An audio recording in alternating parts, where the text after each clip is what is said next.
Venezuela's top prosecutor calls for an investigation into the opposition's corruption scheme. Social organizations in Colombia plan to collect 1 million signatures in defense of the peace agreements. And Boris Johnson has topped the second round of voting in the UK Conservative Party leadership contest. Hello and welcome to Telesur English. I am Estefania Bravo. This is From the South.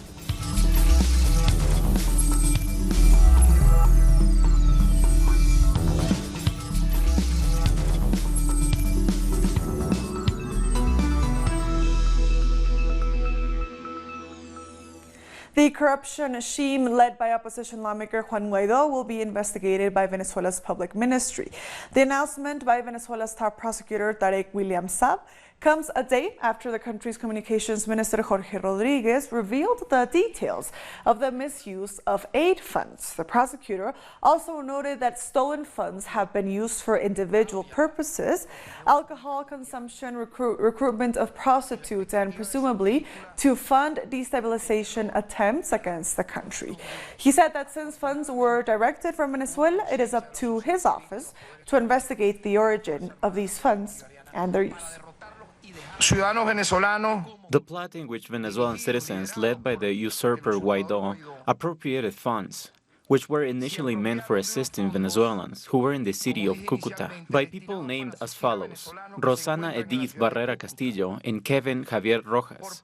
These two suspects are the material authors of the acts, but the mastermind is Guaido. These people falsify receipts to show that they paid for hotels where Venezuelans were staying, of which, according to those hotels, were paid for, according to this claim, by the UN Refugee Agency. Additionally, they inflated the number of supposed Venezuelan military personnel defectors who were in Cúcuta in order to justify the squandering of that money. Venezuela's President Nicolás Maduro spoke out on the newly surfaced allegations. He says these allegations of corruption surrounding the opposition come as no surprise. While we are fighting and governing every day, taking care of all the issues our people currently face, they were doing the same old things they always do. Their corruption is nothing new. The only thing that is new is the obscenity of how they stole all the money and how they share it among themselves. They laugh in the face of the US government and the so-called humanitarian aid. They stole everything and then spent it like crazy. Evidence of all of this has already come out. Community orchards are productive spaces near people's homes where vegetables, medicinal plants, and sometimes even cattle are grown and cared for. These community initiatives seek to battle an international blockade that has made access to food and medicine increasingly difficult. Agricultural production does not stop, not even in the face of a criminal economic blockade by the US government. Some communities have already begun the winter productive cycle, as announced by President Nicolás Maduro. The winter 2019 plan for cereal crops includes planting over 36,000 hectares of corn, 40,000 hectares of sorghum, and 30,000 hectares of rice. The Urban Agricultural Ministry seeks to improve the cereal seeding cycle with the help of local communities. We will continue with our fight, but this time we're on the counter-offensive. We are taking back our crops. We are all working together to take back our agriculture and fight back. The state of Yaracuy is found to the west of Venezuela. Here it's common to find fertile land. In the Vista Alegre community, people have organized to grow their own crops and care for their own cattle.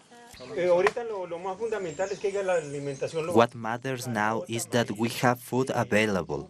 If we have a piece of land, we need to use it for production. Supporting small farmers by providing them with supplies and tools to develop the land has been one of the main tasks of the national government. Over 180 Venezuelan migrants will be repatriated this week from Peru as part of the Bolivarian government's return to the homeland plan. 2 flights are set for Tuesday and Wednesday, carrying 90 passengers each. The group will be part of almost 3,000 Venezuelan migrants who have returned to their country from Peru. This government program began in September of last year, under which 14,250 people have returned to Venezuela. There were no jobs, so we can't stay here. Salaries are not enough to cover expenses. Thank God we have this opportunity to return, although it will be difficult. I'm going to keep my hopes up that everything is going to get better. There's nothing like my home and my family. The Caribbean Court of Justice, the CCJ, has ruled that last December's no-confidence motion was validly passed in Guyana with a majority of 33 votes. The government had argued that 34 votes were needed to pass the motion. CCJ President Justice Adrian Saunders says Guyana's constitution clearly states that the government must resign when it loses to a no-confidence motion. Justice Saunders adds that nothing stopped then government MP Sharan Das Persad from voting against the measure, but he could still be recalled and the vote would still be valid. Both findings of the Court of Appeal were appealed to this court. It was argued on behalf of the Attorney General, Mr. Reid, and Mr. Joseph Hammond, all lumped together and referred to as the respondents, that Article 106.6 did not apply to motions of no confidence. They highlighted the fact that the article in the Constitution used the phrase, and I quote, "on a vote of confidence," unquote. And they submitted that there was a fundamental difference between a motion of confidence and a motion of no confidence. In particular, it was argued that only a member of the government could move motions of confidence, and that the article, that's Article 106, that article's requirement for the government to resign and for elections to be held did not apply to motions of no confidence.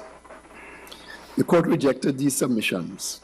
The court held that Article 106 gave effect to the fundamental principle of responsible or accountable government, a principle that required the government to resign when it no longer enjoyed the confidence of Parliament. The court held that since the Assembly comprised an odd number of persons, that is 65, when all the members of the Assembly are present and vote, all that is necessary is to determine whether the motion has garnered, quote, a majority of all the elected members, unquote. Such a majority in the court's view was clearly at least 33 votes. We move to Colombia now, where under the slogan "In Defense of Peace," social leaders have launched a campaign to collect 1 million signatures, demanding that the government respect the 2016 peace agreements. Let's find out more. Various Colombian political and social sectors have launched a campaign in defense of peace, with a key component being giving the victims of the armed conflict a voice and protecting their rights through the Special Jurisdiction for Peace. The rights of the victims will be respected. We will represent the appeal and join the initiative of 1 million signatures so citizens' voices can be heard.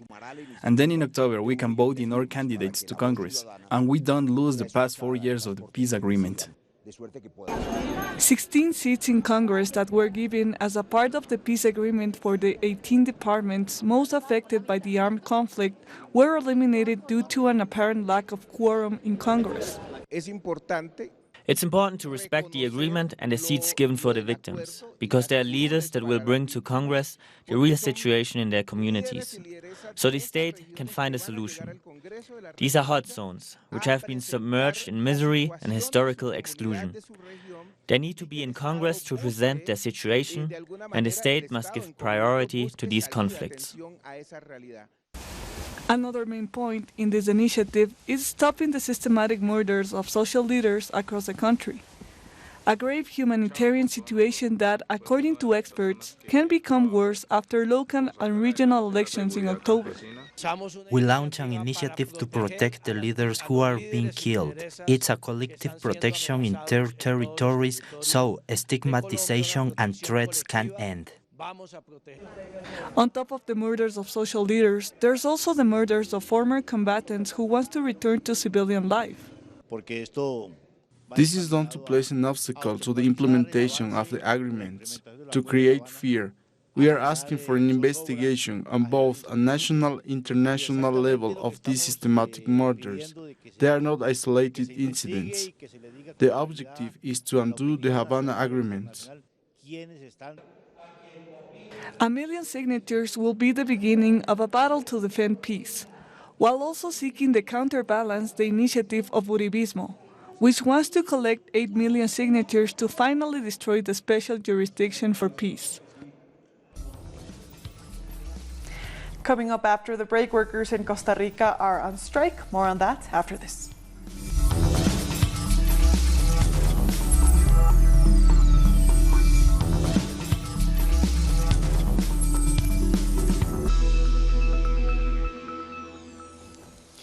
Welcome back. Workers in Costa Rica's education and health sectors are rallying this Tuesday in rejection of the economic policies of the government of Carlos Alvarado Quesada. Our correspondent, Fernando Francia, has the details.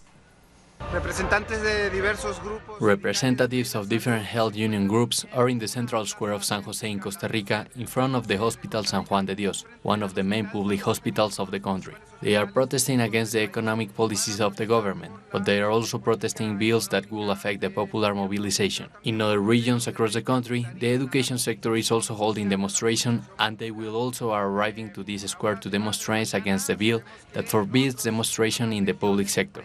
The bill states that these are essential services according to the legislation. The bill is still in the process in the Legislative Assembly, and it will have a verdict in the next month. The groups are beginning to congregate here. More information later. And to provide us with further insight into the teacher strike, journalist Fabiola Flores joins us live by telephone. Welcome, Fabiola. Thank you so much for joining us. Hello, good afternoon. Thank you for having me. Fabiola, please, can you tell us what kind of turnout there was for today's strike action? And also, can you explain to our viewers why teachers are striking? Well, according to information from APSE, Asociación de Profesores de Segunda Enseñanza, there was a very big support for today's strike in not only in San Jose but in many other provinces, as the report showed. And right now, union representatives say these actions come in a context of attacks against worker rights and anti-democratic and authoritarian measures from the government, but also in the middle of speeches from politicians, government, mainstream media, social media influencers, which these attacks are basically demonizing the public sector and public workers. Fabiola, how effective do you think the teacher strikes will be? And has the government responded to the plight of teachers? Are those in authority actually listening to the educators' concerns? Well, first, I would like to mention that the protests and the strikes are against two bill proposals. And as of now, these two bill proposals are ready to be approved in the next 2 weeks. The President Carlos Alvarado, says the country is in no moment for another strike. Remember, last year, Costa Rica faced a strike that lasted 3 months, from September 10 until December 11. So President Carlos Alvarado says this is no moment for another strike because the country is facing economic problems, unemployment, and he called for a dialogue and negotiations between the interested parts. But it's not clear how that is going to happen if one of the interested parts are organizations and unions, if there is no negotiation between them and the Congress. Right now, the only external party outside Congress is the Labor Secretary. He is the only one talking to legislators. So the union's demands I don't know if they will be heard inside the Congress. And people think it is very possible that these two bill proposals will be approved. Fabiola, lastly, can we expect more strikes or actions after this one in Costa Rica? Well, the last year's strike was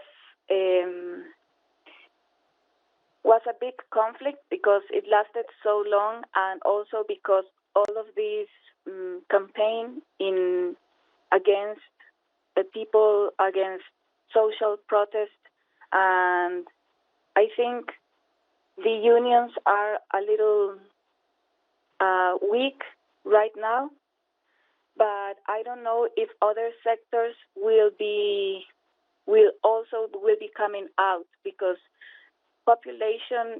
people are very concerned about the economic situation, because the tax reform that was approved really hit people with more taxes. So maybe from the universities that are also being affected, there will be support for this teachers strike. But again, I don't think there is enough strength to maintain a long strike, especially if this is planning to be voted in the next 2 weeks without any opposition, because they have majority support in the Congress. Fabiola, we thank you so much for your insight. We've been speaking with journalist Fabiola Morinada in Costa Rica.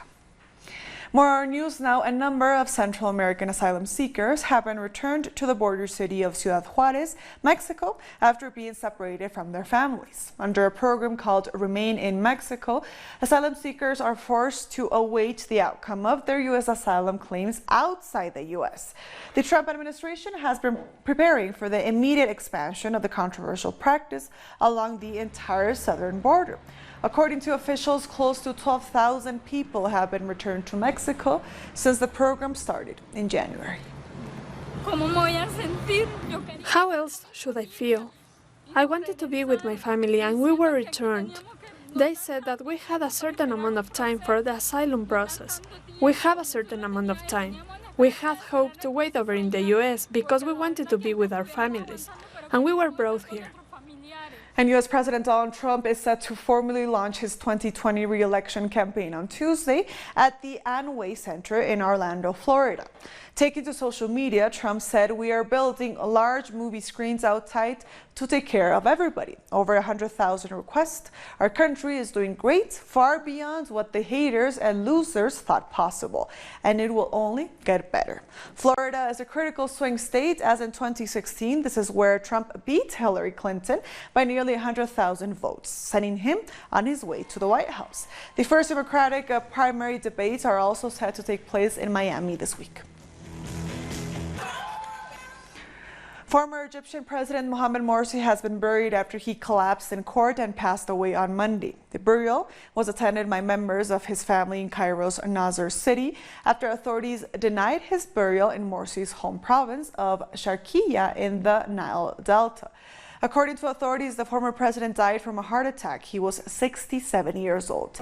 He had been in custody on espionage charges since his ousting by the military in 2013 after protests against his rule. Morsi was also a senior figure in the Muslim Brotherhood. Our correspondent Nayara Tardo has more. The burial of Egypt's former president Mohamed Morsi has taken place. He passed away on Monday afternoon during a court appearance.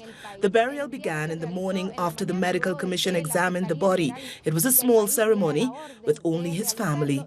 On Monday, while Morsi was addressing the court, he fainted. And according to the Attorney General's office's report, he had a heart attack and died soon after. Western media has been reporting that the Muslim Brotherhood, which Morsi belonged to, was accusing the government of murdering him. The Attorney General's office ordered the setting up of a commission to analyze Morsi's body as well as the recordings from the security cameras inside the court. They will also interview everyone who was present at that time. But so far, the country remains calm. We thank Nayara Tardo for that report. Kenyan court has delayed judgment on suspects charged with a 2015 terror attack at the Garissa University to Wednesday. The magistrate presiding over the case, which was supposed to be adjudicated on Tuesday, stated that he had not yet finished writing the judgment. The magistrate said he was still evaluating the final remarks of the defense and the prosecution. The 4 suspects are facing charges under the Prevention of Terrorism Act, punishable by life imprisonment. At least 161 people have been killed in the Democratic Republic of Congo due to ethnic violence within the past week. The latest round of violence was sparked by the killing of 4 Lendu business people on Monday by Hema herders. But according to officials, these 4 murders came after the Lendu had launched several attacks on Hema villages. Several people have fled the area to safety. The fighting between Hema herders and Lendu farmers over grazing rights and political representation has led to back and forth attacks in the recent years. I didn't come here voluntarily, but because on Monday, June 10, around midday, we saw a group of people from the hills massacre our people and burn our villages. And since we have no weapons, we couldn't do anything, but look at our villages burning and our people dying. In fact, I myself lost a lot of members of my family and of my wife's family. One of my sisters-in-law was killed with her 5 children. More news after this. Stay with us.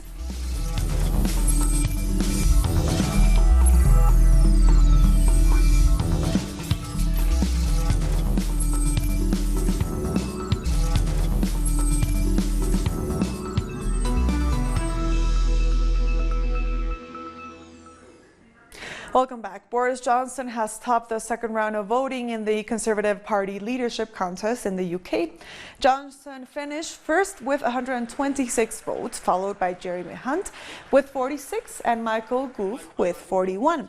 Rory Stewart received 37 votes, with Jasid Havid scrapping through on 33. Dominic Raab was knocked out of the race as he received 30 votes, 3 too few to proceed.